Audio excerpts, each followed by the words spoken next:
Hey everyone, this is Kevin from thechesswebsite.com. Today we are in round 5 of our coverage of the 2016 Tata Steel Tournament. Our competitors today, White's going to be played by the hometown hero, Dutch Grandmaster Luc van Wely. He's played this tournament almost every year for the past 25 years. He's missed 1 year. He did have a run of 19 consecutive years. He is the 126th ranked player in the world. So as far as all the competitors, he's definitely kind of the last place, but still extremely strong. Grandmaster won the Dutch national championship 6 years in a row in the early 2000s. So the hometown favorite, but he does have his work cut out for him because he's playing the number 1 ranked player in the world, the world champion Magnus Carlsen, sitting across from him. Magnus Carlsen's tied every round so far, so although Magnus is playing the black pieces, he's definitely going to be looking for a win in this particular game. So we'll go ahead and get started. Pawn here to d4, knight f6, pawn here to c4, pawn g6, knight c3, and then pawn to d5. So getting into the Grunfeld opening, there's a few ways that White can really attack this. We have kind of the main line, which is the exchange variation. So pawn takes on d5, knight captures, pawn up here to e4, knight captures here on c3, pawn recaptures, and then White kind of has this solid base in the center of the board, and Black kind of allows this, kind of weakening this pawn structure here over on the queen side for White. So this is kind of the main line that you'll see. Other variations that's very popular for White would be to play knight to f3, bishop here to g7, and then White has lots of different options. You may see bishop here to g5, very popular. You have queen here to b3, very popular, and then just pawn taking here on d5, similar to the exchange variation. But Luke decides to go ahead and go a completely different route, and he goes for bishop to f4. Now this is still a very solid opening for White, always getting the dark square bishop involved into the game before the pawn kind of solidifies the pawn chain here on e3 is always strong. I usually like to get my dark square bishop involved into the game very early as well. Bishop here to g7, fin cutting on the king side, and then pawn here to e3. And Magnus Carlsen has a few different options that he can employ. He decides to go for the very uncommon Grunfeld gambit, and that is to play castle on the king side. It's a gambit because White could go ahead and accept the gambit, this pawn here. After the pawn takes, we could see the knight take, the knight recaptures, and after the queen takes, now the bishop's going to come here to c7. Now this is a gambit because Black is giving up that material in the center of the board for a very strong attack. Now he's going to be getting his knight outside here, maybe knight here to a6, but he has his dark square bishop involved into the game. His queen's in the center of the board. You can get his light square bishop involved. Over here on White's side, he's not going to castle on the queen side. We can already see that. There's just not enough protection. And he's kind of a few moves away. He's going to have to get his dark square bishop back. Then he's going to have to move a couple pieces to castle on the king side. So with that, Magnus Carlsen would have ample time to go ahead and get back in the game, although he gave up that material. So White does have that option. In the game, though, decides to play rook here to c1. Now, rook here to c1, queen here to b3, kind of the two ways to semi-decline the gambit. Rook here to c1. You can still, depending on how Black moves, continue with the gambit later on. And Magnus Carlsen actually allows him to do that. So he plays bishop here to e6. He wants to kind of play this before he plays pawn here to e6, because then you can get your light square bishop in this particular variation. It just kind of gets blocked in. Magnus Carlsen does not want to do that, so he first plays bishop here to e6. And so now we start to see some exchange on board. Pawn takes on d5, the knight takes, knight recaptures, bishop takes, and now the bishop comes up here to c7, and this bishop is now protected by the rook here on c1, which we saw a little bit early. Now it would be a lot worse if the rook were to take here on c7, because now the pawn could come out down here to e5. This bishop was protecting the rook, but now this is kind of stopping it right here. So after the pawn takes here on e5, then just queen takes on c7. This is very bad. Now the queen could come up here, take the bishop, queen down here to c1, queen comes back, and then the queen takes this material right here. All in all, White's queen side is completely decimated. There's no protection here on the king side. It's going to be Wahlford Castle. Definitely going to be a much better game with the queen and the two rooks compared to White's setup on the board. So we'll come back after the bishop takes here on c7. We're going to see queen here to d7, and then the bishop comes back here to g3. Now, white did have the option, since this pawn is being attacked right now on a2 by the bishop here on d5. He could try to hold on to that material. So he could play pawn here to b3, and then we see the rook over here to c8, bishop back here to g3, knight here to c6. White is up in material by a pawn, but if he kind of looks at it, he says, okay, Magnus Carlsen has a pretty scary board. He has all of his pieces developed, his king side safety over here. This is going to be definitely worth it for Magnus Carlsen with all the tempo he's kind of got from this. On the flip side, white doesn't have any of his king side material developed, and his queen side is very, very exposed. So he decided to instead to play bishop back here to g3, and then the bishop takes here on a2. Now, white has more options now. He could try to play pawn here to b3. This is not quite the poison pawn, so the bishop can't take here on b3. That would be silly because the queen could take it. But now the queen can come here to d5. If the rook were to come up here to c5, we could just see an exchange on board. But after the bishop takes, we kind of see the same scenario. The queen side's completely decimated. Black has really nice king safety over here. He can easily get his pieces developed into the game. Knight here to c6, get his rooks connected. Over here, it's going to be a few moves before white can really do anything with his pieces over here. So he decides not to go ahead and play that pawn here to b3. Instead, decides to play knight here to e2, recognizing that he needs to start getting some of his king pieces involved, kingside pieces involved into the game. So we see bishop come back here to a d5, knight here to c3, and then bishop here to c6. And this is a pretty valuable square for Magnus Carlsen.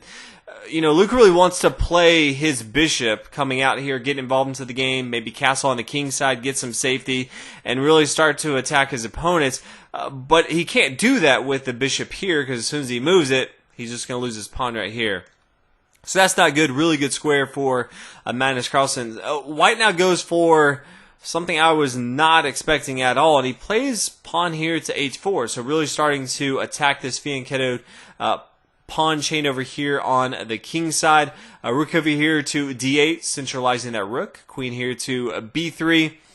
Queen here to f5, attacking the square here on f2, and then push up this pawn to h5. We do see pawn here to e6, just solidifying the center of the board a little bit. Pawn takes, pawn takes. So white's kind of looking for this rook to kind of attack this h-file, maybe get some support later on by a queen or a different rook. But right now the rook's kind of hanging out by himself here on h1. Now the queen's going to come back here to d1, so just decided to kind of move back and forth right now. Knight here to d7, getting ready to position to come over here to the king side.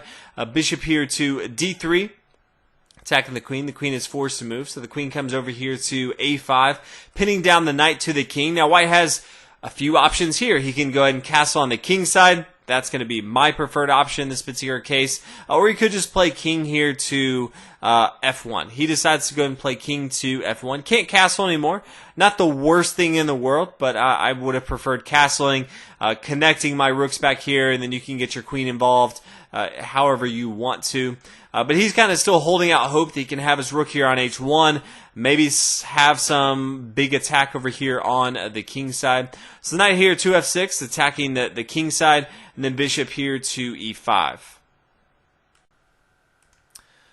Magnus brings his rook over here to c8, just trying to connect them, control more of the board. Wasn't doing a ton over there on a8.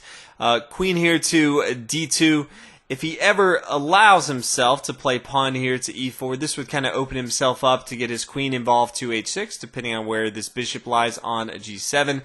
Knight here to g4, just starting to attack both the bishop here on e5 and the king side over here. We do see an exchange on board. This is kind of playing into what Luke wants to do. He wants to get the king here so that he can maybe have a surprise attack on h6 if he ever has a discovered attack after pawn here to e4. And now we see pawn here to f3, forcing the knight back. And then we see kind of crazy Magnus Carlsen. He plays queen here to g5. And this is kind of borderline. It's half crazy, it's half genius. You're not really sure, even if you study this for a long time. I stared at it for about 10 minutes just to figure out how crazy it is. And it's half crazy, half genius. But after rook here to, or queen here to g5, we see the pawn take here on g4. Rook's going to come down here to d4. And as you can see, the pawn can't take here because the queen is just going to fall. So the king comes over here to e1.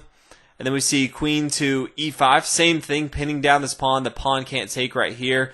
And then knight down here to e2. So now the pawn can take if he wants to.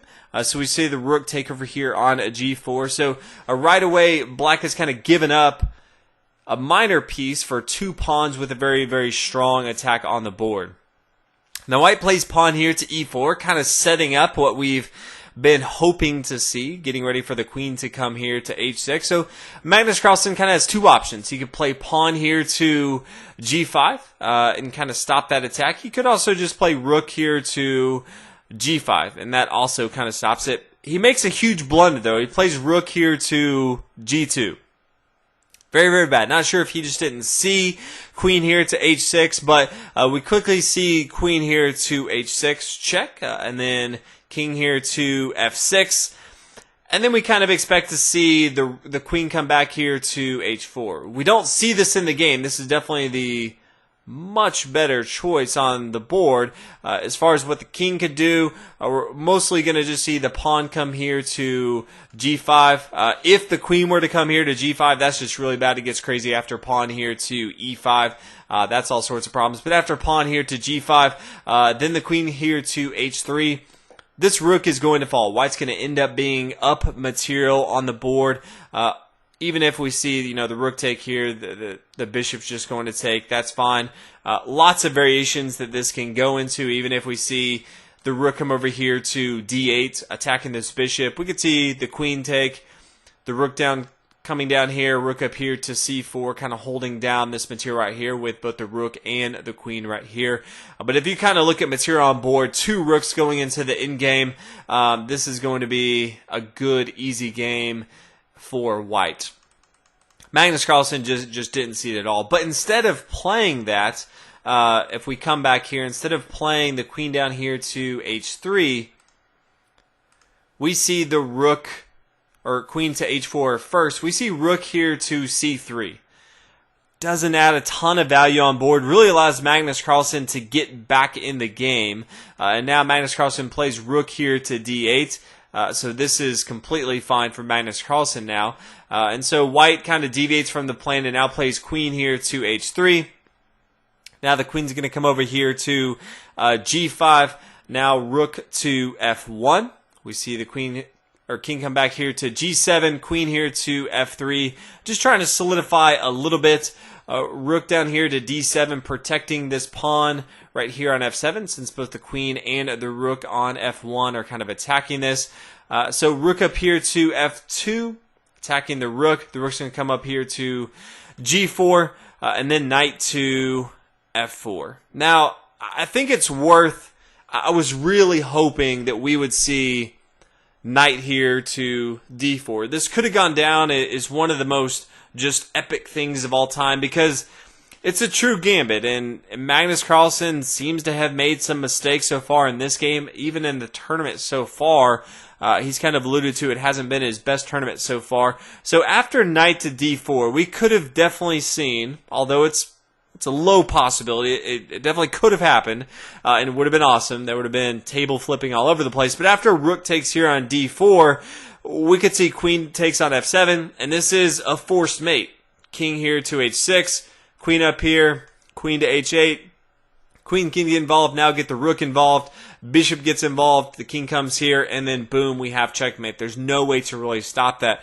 I think even if Magnus Carlsen doesn't fall for that, I still think it's fine. Knight to d4 just seems way cooler, in my opinion, than knight to d4, which is completely playing defense. It's just not doing anything cool at all. But after knight here to f4, we see the queen come to h4. And then a really, really terrible move. We see bishop to e2. Just really deteriorates the position that he had.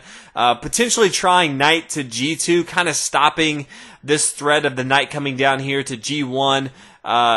That's really what he needed to do. On the board, he played bishop to e2.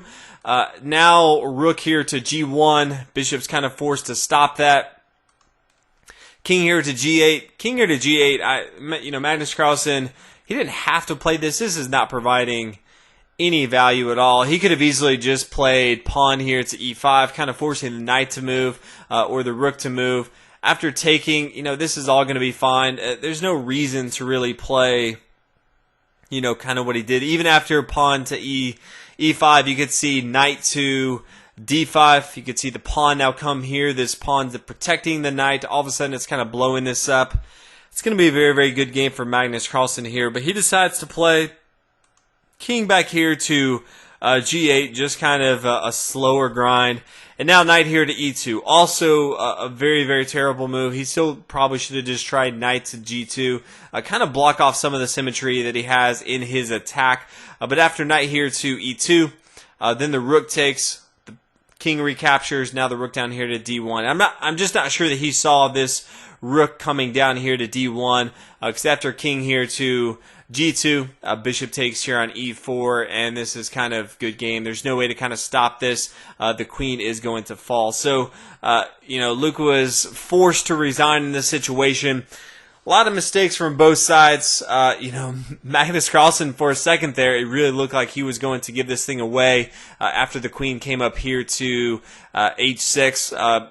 Luke, for some reason, decided to play his rook to C3, which did not provide a lot of value, and then continued to make a few mistakes, and didn't try to make the hero play with the knight to a D4, which would have been amazing if it would have worked. But all in all, Magnus Carlsen finally got a win, so he is kind of moving towards the top of the leaderboard. We've had a lot of draws in this tournament, so any win you can get is kind of moving you up in the leaderboard. So we still have a ton of chess to play. It's one of the longer tournaments with 14 competitors. So we'll see if Magnus Carlsen can continue this trend.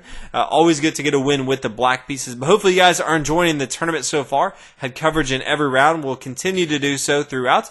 But thanks for watching, and I'll see you guys in the next video.